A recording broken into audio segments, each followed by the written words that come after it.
Welcome to our channel intelligent invest Tamil. இன்னைக்கு ஜனவரி 4 2026. இது நம்ம சேனலோட 3வது வீடியோ. இந்த வீடியோவை பார்க்குற வியூவர்ஸ் வீடியோவுக்கு லைக் பண்ணி சேனலையும் சப்ஸ்கிரைப் பண்ணி எங்களுக்கு சப்போர்ட் பண்ணுங்கள். நீங்கள் கேட்குற மாதிரியான வீடியோ கான்செப்ட்ஸில் ஃப்யூச்சர் மேக் பண்ணுற உங்கள் கூடயே சேர்ந்து மேக் பண்ணுறோம். So please comment your ideas also. உங்கள் ஐடியாஸை கமெண்ட்ஸில் சொல்லுங்கள். ஸோ அதை பேஸ் பண்ணி நம்ம ஃப்யூச்சரில் என்ன மாதிரியான வீடியோ கான்செப்ட் என்ன மாதிரியான வீடியோஸ்லாம் மேக் பண்ணலாம் அப்படின்றத நம்ம டிஸ்கஸ் பண்ணி ஒன்றாவே மேக் பண்ணி ஹெல்ப் பண்ணிக்கலாம். ஸோ இந்த சேனலை லைக் பண்ணி ஷேர் பண்ணி கமெண்ட் பண்ணுங்கள். ஸோ இது நம்ம சேனல் டெவலப் ஆகிறதுக்கு ஹெல்ப்ஃபுல்லாக இருக்கும். Thank you so much. ஸோ வாங்க நம்ம இப்போ வீடியோக்குள்ளே போகலாம். ஸோ ஃபர்ஸ்ட் ரிப்போர்ட் என்னன்னு பார்க்குறீங்கன்னா,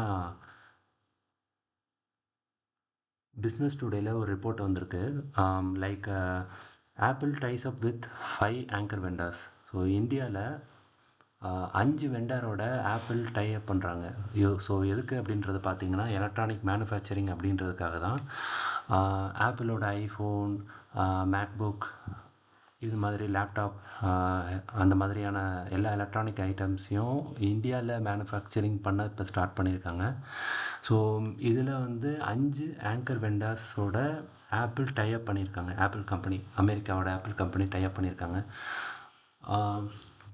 இந்த ப்ராஜெக்டோட மதிப்பு எவ்வளோ அப்படின்றது பார்த்தீங்கன்னா, டோட்டலாக 41,863 crores மதிப்பிலான இசிஎம்எஸ், அதாவது electronic component manufacturing scheme. So இதோட மதிப்பு வந்து 41,863 crores. ஸோ இதில் இருக்கிற ஐடியல் வெண்டர்ஸ்லாம் யார் யார் அப்படின்றத நீங்கள் பார்த்தீங்கன்னா, எல்லாம் பெரிய பெரிய வெண்டர்ஸ் தான். அவங்களோட நேம்ஸ்லாம் இங்கே இந்த ரிப்போர்ட்டில் மென்ஷன் ஆகிருக்கும். ஸோ இந்த நீங்கள் ரிப்போர்ட்டை ஓப்பன் பண்ணி பார்த்தாலே உங்களுக்கே தெரியும். ஸோ இதில் ஃபஸ்ட்டு யார் இருக்கா அப்படிங்கிறத பார்த்தீங்கன்னா, Tata electronics. First Tata electronics. So அவங்க வந்து ஆப்பிளோட எலக்ட்ரானிக் மேனுஃபேக்சரிங் ஆல்ரெடி ஸ்டார்ட் பண்ணியிருக்காங்க. ஸோ இது நல்லாவே போயிட்டுருக்கு இது வரைக்கும். ஸோ இது வரைக்குமே ஆப்பிளோட ப்ராடக்ட்ஸ் எல்லாமே சைனாவில் தான் ப்ரொடக்ஷன் ஆகிட்டு இருந்தது, மேனுஃபேக்சர் ஆகிட்டு இருந்தது. ஸோ இனிமேட்டு வந்து சைனா +1ன்ற கான்செப்டில் இந்தியாவில் இருந்து ஆப்பிளோட ப்ராடக்ட்ஸ் எல்லாமே இனிமேல் மேனுஃபேக்சர் ஆகும். இப்போ ஆல்ரெடி ஸ்டார்ட் ஆகி நல்லாவே போயிட்டுருக்கு. அதில் one of the main players பார்த்தீங்கன்னா டாடா எலக்ட்ரானிக்ஸ். இது நம்ம ஸ்டாக் மார்க்கெட்டில் இன்னும் லிஸ்டடாக இல்லை. ஸோ மேபி ஃப்யூச்சரில் லிஸ்ட் ஆகலாம். ஸோ அதுக்காக நம்ம பார்க்கலாம்.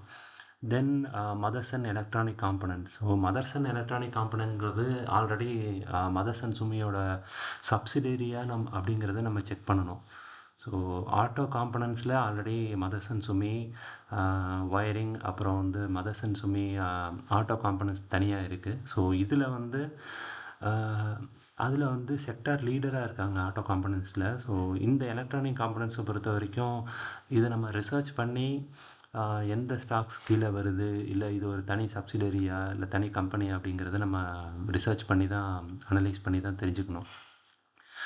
நெக்ஸ்ட்டு மேஜர் பார்ட்னர் யாருன்னு பார்த்தீங்கன்னா ஹிண்டால்கோ. உங்களுக்கு தெரியும், இப்போது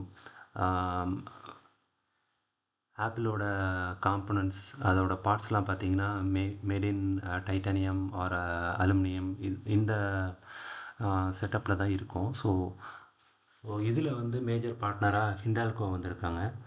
ஸோ இது தவிர யூசான் டெக்னாலஜி, இது வந்து part of Foxconn group. Foxconn வந்து already major manufacturer in iPhone. So அவங்கள பற்றி ஏற்கனவே உங்களுக்கு நல்லா தெரிஞ்சிருக்கும்.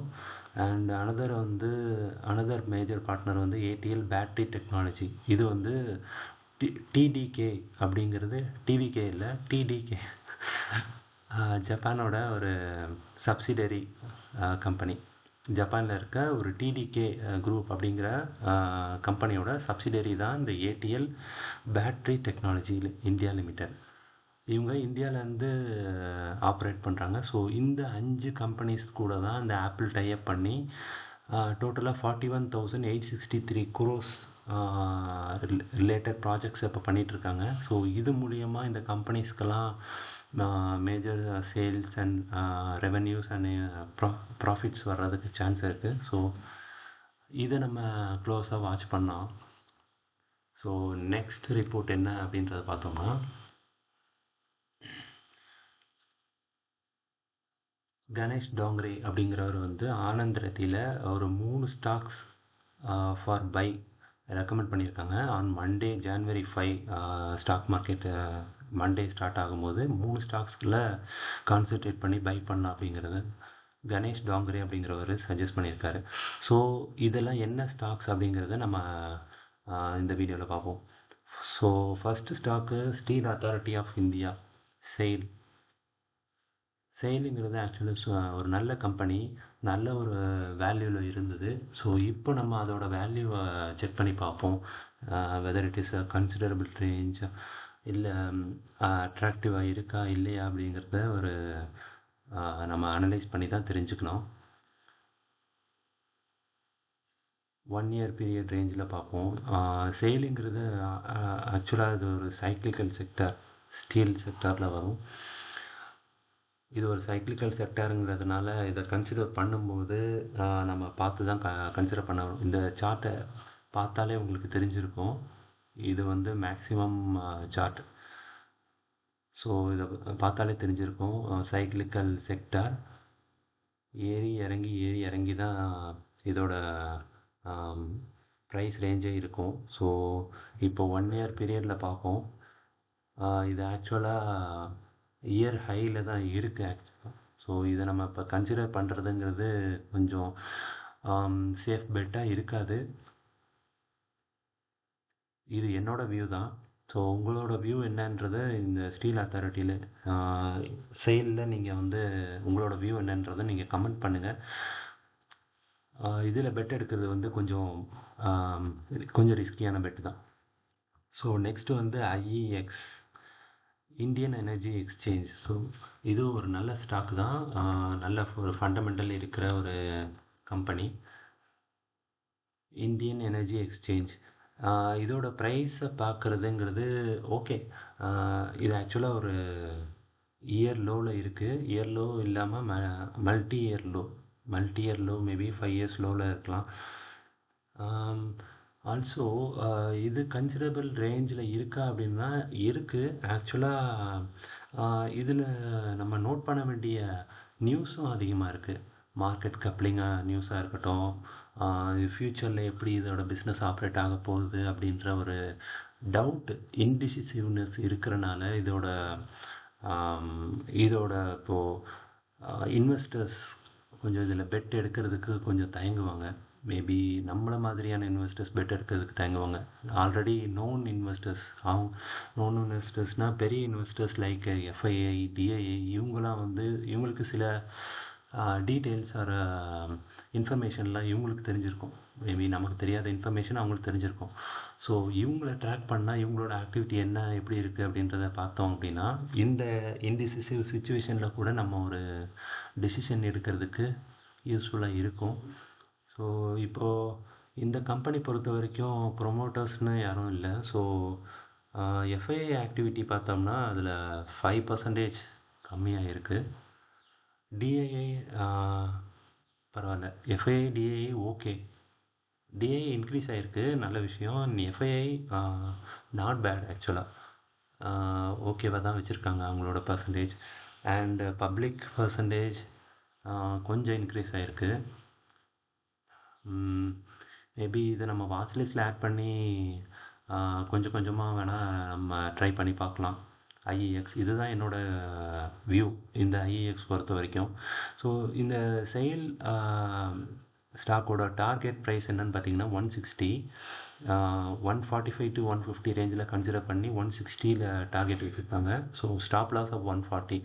ஸோ 140 கீழே நீங்கள் போச்சுன்னா விற்றுட்டு வெளியே வந்துடணும். அதை விட்டுட்டு நம்ம கையிலே வச்சுருந்து மாட்டினோம்னா நம்ம சைக்கிளிக்கல் ஸ்டாக்கில் எவ்வளோ வருஷம் வெயிட் பண்ணோன்னு சொல்லவே முடியாது.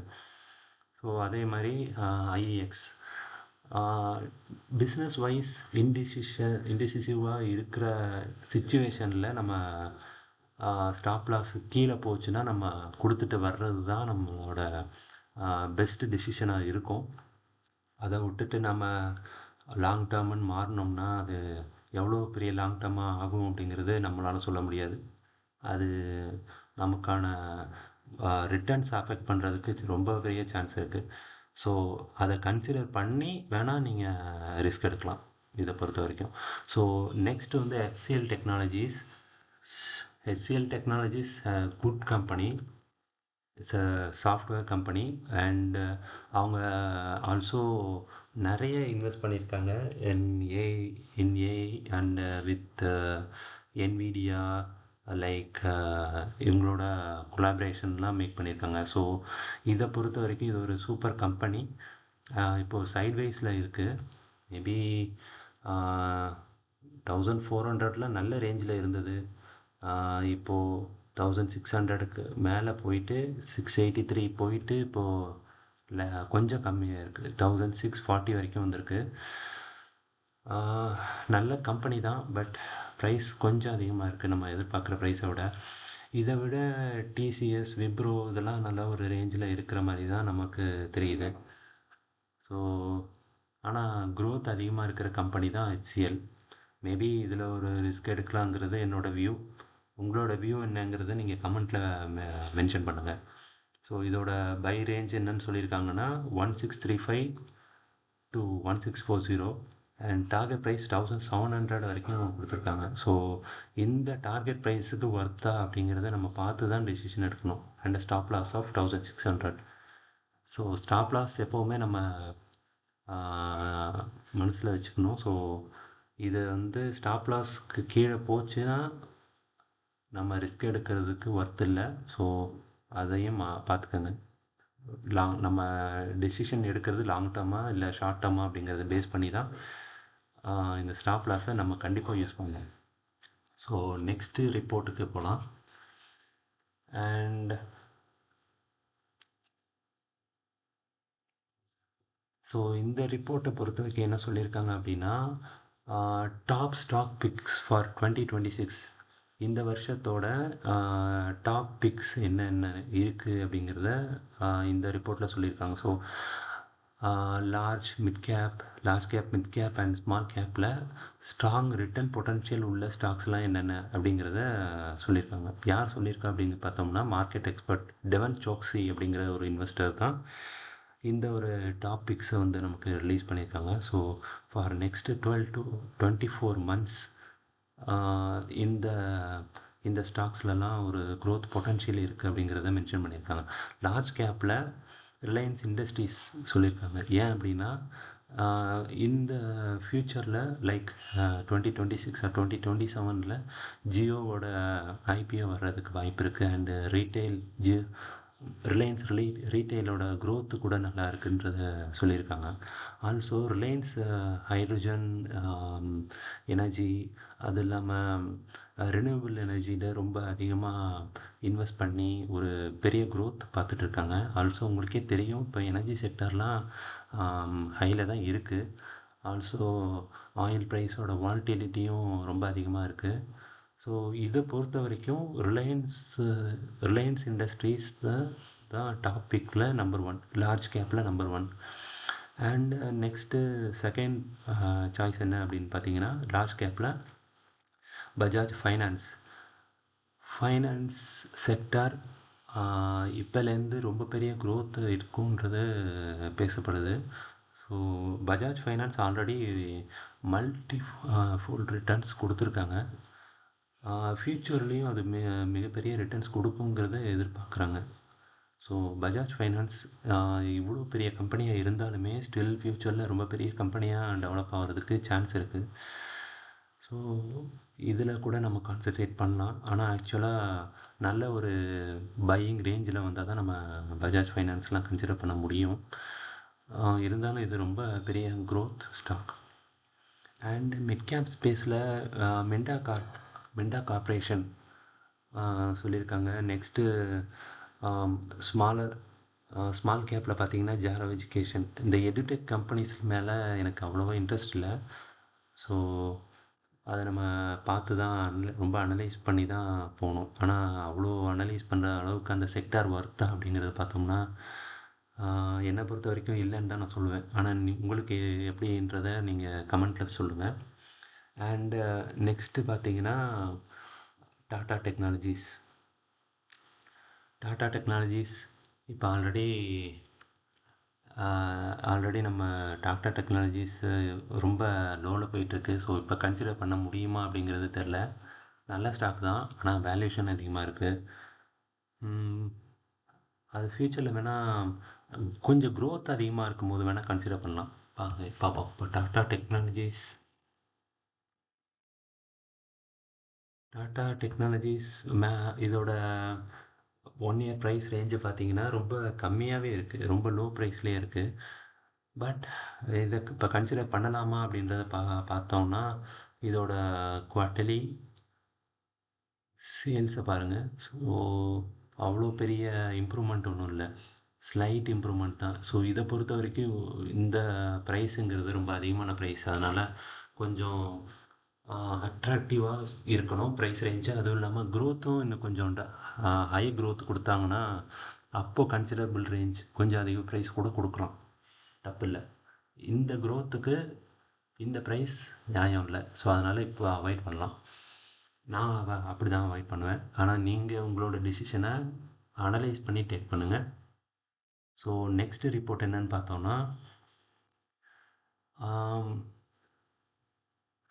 மியூச்சுவல் ஃபண்ட் இன்வெஸ்ட்மெண்ட் பற்றின ரிப்போர்ட்டு தான் இது. ஸோ இன்றைக்கி நம்ம 20,000 நம்ம இன்வெஸ்ட் பண்ணுறோம் அப்படின்னா 12 இயர்ஸ் எக்ஸ்பெக்டட் ரிட்டர்ன்ஸ், அதாவது நிஃப்டி 50 மாதிரியான ஒரு இண்டெக்ஸில் 12% இயர்லி 12% வந்து நம்ம எக்ஸ்பெக்ட் பண்ணலாம். ஸோ 35 இயர்ஸ் லாங் டேர்ம் நம்ம இன்வெஸ்ட் பண்ணோம் அப்படின்னா இந்த 20,000ங்கிறது 10 லேக் வரைக்கும் 10 லேக் வரைக்கும் நம்ம ரிட்டர்ன் பார்க்கலாம் அப்படிங்கிறத இங்கே சொல்லியிருக்காங்க. ஸோ மியூச்சுவல் ஃபண்டுனா லாங் டேர்ம் தான் பண்ணணும் அப்படிங்கிறது தான் என்னோடய வியூ.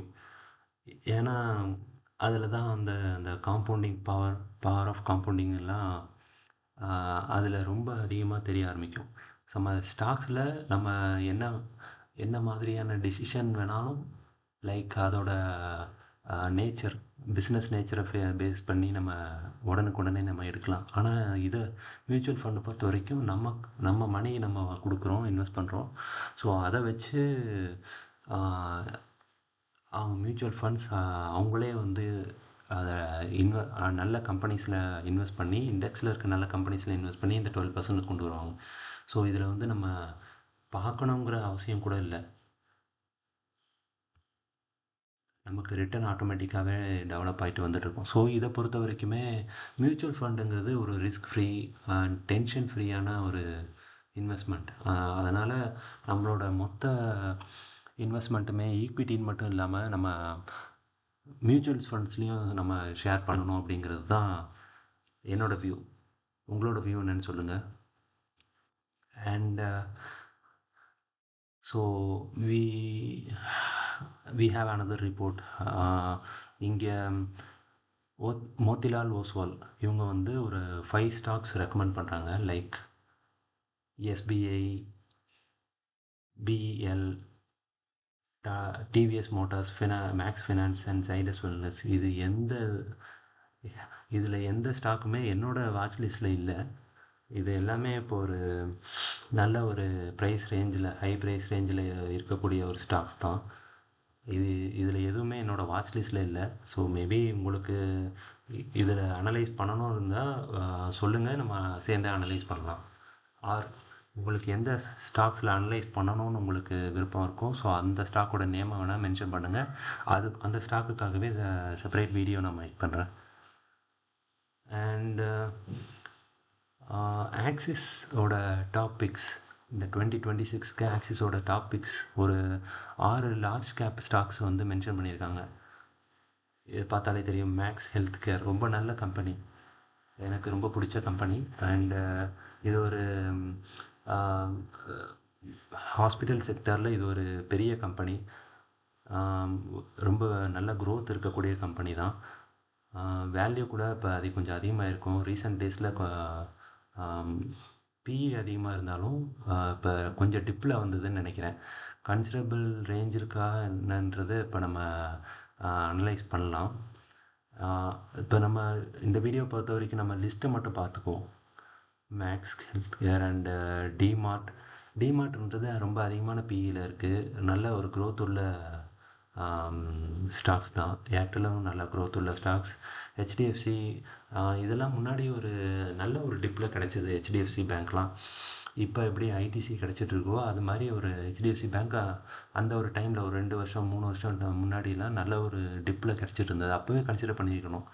இப்போ ரீசெண்ட் டேஸில் முன்னாடி ரிலையன்ஸ் கிடச்சதில்ல அது மாதிரி. அண்ட் எஸ்பிஐ, பஜாஜ் ஃபைனான்ஸ் இது எல்லாம் தான் இப்போது இவங்களோட டாப் பிக்ஸ். ஆறுமே லார்ஜ் கேப் தான், நல்ல growth இருக்கக்கூடிய ஒரு கம்பெனி. நம்ம என்ன பண்ணலாம், வாட்ச் லிஸ்ட்டில் ஆட் பண்ணி வைக்கலாம். மேபி 34%ங்கிறது லார்ஜ் கேப்பில் ரொம்ப பெரிய ரிட்டர்ன்ஸ். இது நம்ம கண்டிப்பாக வாட்ச் லிஸ்ட்டில் ஆட் பண்ணி அனலைஸ் பண்ணியே ஆகணும். ஸோ 2026 ஸ்டாக் மார்க்கெட்டோட ஹாலிடே லிஸ்ட்டு வந்து ஷேர் பண்ணியிருக்காங்க. ஸோ இது உங்கள் பார்வைக்கு. அண்ட் டைவர்சிஃபிகேஷன் பற்றி ஒரு ரிப்போர்ட் இதுதான் அது இது. ஸோ இந்தியன் இன்வெஸ்டர்ஸ் நிறைய பேர் ஆக்சுவலாக இந்தியாவுக்குள்ளேயே தான் இன்வெஸ்ட் பண்ணியிருக்காங்க. ஸோ ஜியோகிராஃபிக்கலாக டைவர்சிஃபை பண்ணணுங்கிறது தான் என்னோடய வியூவும். நம்ம ஆக்சுவலாக இண்டு மணி மூலயமா யூஎஸ் ஸ்டாக்ஸில் கூட, யூஎஸ் அண்ட் ஜப்பான் ஸ்டாக்ஸில் கூட இன்வெஸ்ட் பண்ணிட்டு வரோம். பட் இந்தியன் ஸ்டாக்ஸ் அளவுக்கு யூஎஸ் அண்ட் ஜப்பான் ஸ்டாக்ஸில் பண்ணுறதில்ல. எப்பப்போலாம் ஸ்டாக்ஸ் ஆப்பர்ச்சுனிட்டி வருதோ அந்த அளவுக்கு தான் பண்ணுறோம், not like Indian stocks. But நம்ம டைவர்சிஃபை பண்ணணும் அப்படிங்கிற கான்செப்ட் தான் சொல்ல வராங்களே தவிர நம்ம முழுசாக அங்கே கான்சென்ட்ரேட் பண்ணணும் அப்படிங்கிறது இல்லை. ஏன்னா ஆக்சுவலாக ரிலையன்ஸ், டிசிஎஸ், ஹெச்டிஎஃப்சிலாம் ரொம்ப பெரிய கம்பெனி தான் இந்தியாவை பொறுத்த வரைக்கும். ஆனால் யூஎஸில் பார்த்திங்கன்னா ஆப்பிள், டெஸ்லா, கூகுள், என்விடியா இவங்களாம் வந்து ரொம்ப பெரிய கம்பெனி. இப்போது ஒரு என்விடியாவோ கூகுளோ எடுத்து பார்த்தோம்னா இவங்களாம் இந்தியாவோட ஜிடிபிக்கு ஏற்ற மாதிரியான ஒரு மார்க்கெட் கேபிடலைசேஷன் அவங்கள்ட்ட இருக்குது. அதெல்லாம் அவ்வளோ பெரிய கம்பெனி. இப்போ ரிலையன்ஸ், டிசிஎஸ், ஹெச்டிஎஃப்சிலாம் பார்த்தீங்கன்னா இவங்க just 3% of global market cap தான் சொல்லியிருக்காங்க இந்த ரிப்போர்ட்டில். ஆனால் அது ஆப்பிள், டெஸ்லாலாம் எவ்வளோ பெரிய கம்பெனிங்கிறது இதை வச்சே உங்களுக்கு தெரிஞ்சிருக்கும். ஸோ டைவர்சிஃபிகேஷன் ரொம்ப முக்கியம். ஸோ இந்த வீடியோ பொறுத்த வரைக்கும் இவ்வளோ தான் இன்றைக்கான கண்டென்ட். ஸோ ஃப்யூச்சரில் உங்களுக்கு என்ன மாதிரியான வீடியோஸ் வேணுங்கிறத நீங்கள் கமெண்ட்டில் மென்ஷன் பண்ணுங்கள். ஸோ அதுக்கேற்ற மாதிரியான கண்டென்ட்டோடு நான் உங்களை நெக்ஸ்ட் மீட் பண்ணுறேன். ஸோ இந்த வீடியோ நிறைய பேருக்கு ரீச் ஆகிறதுக்கு நீங்கள் சப்ஸ்கிரைப் பண்ணி, லைக் பண்ணி, கமெண்ட் பண்ணுங்கள். உங்களோட ரிலேட்டிவ்க்கு ஷேர் பண்ணுங்கள். இது இந்த வீடியோவை க்ரோ பண்ணுறதுக்கு ரொம்ப ஹெல்ப்ஃபுல்லாக இருக்கும். ரொம்ப தேங்க்யூ ஸோ மச்.